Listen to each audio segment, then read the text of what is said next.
He was the doctor everyone trusted, a man whose mind held the logic of science and the calm of experience, who had spent decades saving others but never imagined he would become the one lying helpless under the same fluorescent lights he once commanded. His hands that once held stethoscopes now trembled, his prescriptions meant for others now lined his bedside. The diagnosis came like a whisper wrapped in thunder: incurable.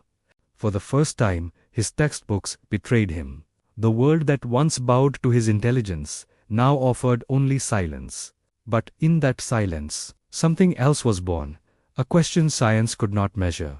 What if healing begins not from medicine, but from belief? He began to study not the disease, but himself. He read ancient manuscripts, observed monks who healed through breath, and tested his own pulse against the rhythm of thought. He discovered that every emotion sent a chemical, every belief created a reaction, and every thought shaped his biology. The hospital called it remission when his reports changed, but he called it revelation. He started speaking not as a doctor, but as a human who had met the edge of life and returned. He spoke in universities across Europe, not to prove miracles, but to remind that the body listens to the mind. You are your first medicine, not from sadness, but from remembering their own power. He taught that pain was not the end, but a teacher pointing to imbalance. He urged people to treat their emotions like prescriptions.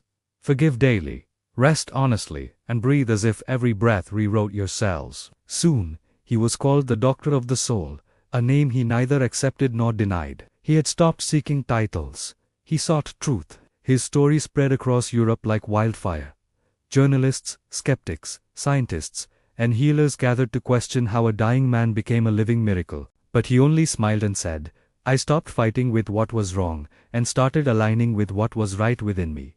That line became a movement: posters, conferences, documentaries, and one unforgettable quote etched in the minds of millions.